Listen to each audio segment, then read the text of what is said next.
Yeah, we got a big home game, hopefully get the place sold out and rocking like it's been. I think our fans have been great, student section's been great. So we're in February now, it's getting down the stretch run. If we're gonna, try to win the league, you gotta play well in February, that's for sure. So we need a good start to the month. Mississippi State's shoot, they're really good. There's only 3 teams in the league that have beat multiple top 10 teams. They're one of them. They beat Tennessee when they're in the top 10, beat Auburn when they're in the top 10. They're capable of beating anybody on any given night because they're so tough and physical and play defense at such an elite level, and they got some big time scores. They're also, I believe, the only team with 2 top 10 scores in the SEC, with Tolu and Hubbard both being in the top 10. So, Hubbard's been playing really well for a freshman. Tolu's maybe the best big in the league for sure, one of the top couple bigs in the league. So, we've got our hands full. We got to be better defensively. We got to have a better start. Can't plan on getting down 17-2. I think 6 of our 8 SEC games, we've been down at the first media timeout. We've been preaching the starts. We had a better one against LSU, and then it went obviously really south against Georgia. But it's going to be a tough game. Mississippi State's well coached, play hard, tough, physical, and they've got some big time scores that we've got to do a good job on. Start with Charlie. Yeah, Coach, after the game, you mentioned Nick and his suspension. Just how'd that meeting go with him, and where do things stand with him and his status? Still not with the team, being reevaluated on a day-to-day basis. And we'll see how long it takes if he comes back at some point. Mike Brett. We've seen Grant's role kind of more over the last few games or so, more than 5. Just how do you see that lineup working for you with the smaller look there?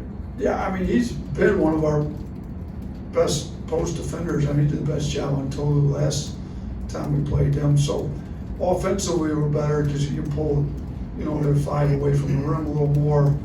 Those 2 threes he hit at the end of the Georgia game essentially won us the game. So, I like it. We've got to rebound better. That's an issue. When you move him away from the 4, it's not that we've necessarily taken a step backwards when we move him to the 5. He's actually a better rebounder than some of our other 5s, particularly on the defensive end. But it's the fact that we no longer have him at the 4, and that's where our issues have been. So, if we have rebounding issues, we can still play Grant at the 5, but looking more like Mo Diabate, Jaron Stevenson at the 4, get some size to help, kind of help Grant there on the interior with the rebounds. At halftime against Georgia, when we were getting destroyed on the glass, our 3 guys that had played all the minutes of the 5, Mo Diabate, Mo Wagay, and Grant had played 25 minutes and had 1 rebound combined. Those guys got to do a better job rebounding the ball for us. But last time we played Mississippi State, we did do a better job rebounding it. They're a tough rebounding team, but I like Grant at the 5. I like it offensively.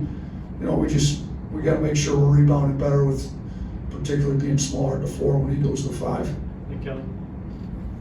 Yeah, you guys have only lost once at home this year, didn't lose at home last year. What is the key outside of, it helps when you have a big crowd, but why do you think that is that you guys have been successful at home? Yeah, I don't know particularly, because you'd think that playing in a certain arena with a certain crowd, should be able to play anywhere. Real players should, but that, obviously the crowd helps because you're getting the energy up, and we're not robots. We are humans that have emotions, and home crowd helps. I also think maybe shooting in your gym that you're able to practice. Now, obviously we couldn't practice in their day. We got gymnastics, but typically you're shooting in your own gym the days leading into games. Our guys like to shoot at night up here in Coleman on the main rim. I don't know if there's a comfort level with the hoops they shoot at. The crowd makes a big deal, but shoot everywhere. Kind of everywhere you look, though. It's in college basketball, there's a little advantage for playing at home. So I can't pinpoint exactly what it is everywhere, but there's an advantage to playing at home. Tony. Latrell had a big game against State when you guys were up there. What did you guys do to kind of utilize him or get him to go over there and then help you kind of keep that going? Yeah, I don't know what we did. I do know that he passed up an open shot partway through the second half, and I yanked him and told him he's never passed an open one up again. He came in and hit the next two. So hopefully he just comes out, not passing up open shots. He's a pretty good shooter.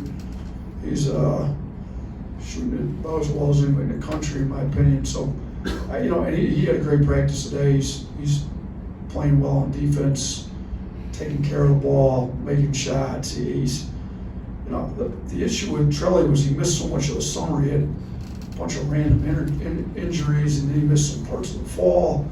But he didn't get comfortable with our system, I don't think, until maybe December, January. So he's pretty comfortable in it now, and he's playing really well. Chase. Mark Sears is obviously better this year than ever before at finishing at the rim. What do you think's gone into that? He's gotten stronger. He's always been a physical driver. I do think it's the second year in our system and it's definitely different. We don't have anybody in front of the rim. If you watch how we play, there's no posting up, clogging up the lane. It's open. So you gotta be able to make the reads.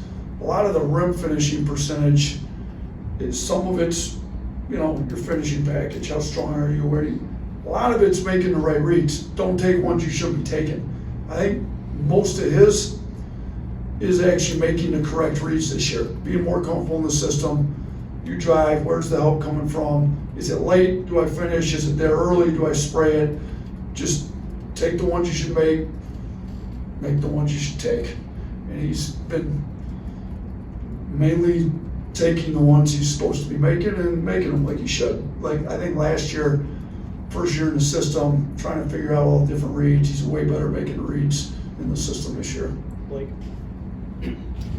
You've blown out a lot of SEC teams in this building over the last couple of years, but Mississippi State, particularly the last 3 games here, they've all been single-digit games. What do you think's led to that, and what has made them pretty tough to play? Yeah, I think, one, they're just extra tough, physical, defensive-minded. They don't get blown out very often at all by anybody because their defense is going to keep them in games. Chance has done an unbelievable job. I mean, you look at the teams that they're knocking off, and their record in the league, I don't think is indicative of how good they actually are. They've lost some real close games, and beaten some really good teams. So I think when you play as hard and as tough and physical and your defense is as good as theirs, you don't get blown out. And Coach Holland did a good job defensively before Coach Chance took over too. So and this is a rival game. I mean, we're the 2 closest schools in the SEC. So. Auburn's obviously a big rival with us both being in Alabama, but we're closer to Mississippi State than we are Auburn. So I think in these rival games, guys get up, they play hard, they play well, and it's hard to blow teams out when you're playing as hard as they play. Anyone else? Go. 2 more. Coach, we reported that Kai Spears was put on scholarship. Can you confirm that, and how did that decision come to be made by your staff? Yeah, I didn't realize that was out, but yeah, it was one of those deals where you have 13 scholarships and you've got an open one. Nobody we wanted to make sure nobody filled it at the break, kind of like Davin did last year. And then we looked at Max. Max has been here longer, and we gave it to Max, but Max is on a really good academic scholarship. So Kai needed it a little bit more than Max, so we kind of sat the 2 of them down and discussed it, and let Kai know that we were going to give it to him. I'm super happy for him. He's a great kid. He works really hard. He deserves it, as does Max. I mean, so we're, kind of have both those guys that are multi-year walk-on. So you look at those guys. Anytime we have a scholarship available and we've got a great walk-on that's doing what he's supposed to, we're going to reward him with it. So yeah, I had the 2 of them up in the office yesterday. They both gave each other big hugs for crying. I mean, they were both really happy. So it was a cool moment. But yeah, we did put him on scholarship for this year. Last one, Charlie. Just 2 quick ones. Just an update on Dan Cosby, his health, and then when you look at Mississippi State, what did they do well in that win over Auburn? Yeah, Davin's good. He practiced today. He looked great. Matter of fact, he looked bouncier than he's been. His legs were all fresh. He wasn't hurt. He was just physically, he was ill, and he's back. Doctors took care of it. He got some rest. And he's back. So Davin's good. He'll be available tomorrow. And then what was the second part of the question? Just Mississippi State against Auburn, what they do. Yeah, Mississippi State against Auburn. Their defense is really good. You know, they guarded them well. I think they were physical with them. Hubbard's playing well. Tolu's playing well. They also got very good production from some rural guys. They kind of did similar to what they did against Tennessee. I mean, some of the teams, Tolu may be the best big, may be the best post-up big in our league. I think if you look over the course of the year and his career, he probably is the best current post-up big in our league. So, he causes some issues that you don't see with a lot of other teams. And, he obviously matches up a little better with Broome than some other teams have matchups for Broome. So, yeah, I don't have the exact answers. I didn't study it that close to know what they did, but kind of just watching it, those are my takeaways from that game. Thank you, Joe. All right, thanks, guys. I didn't want to run out on camera, but is Kai just for this year? Yeah. So that's not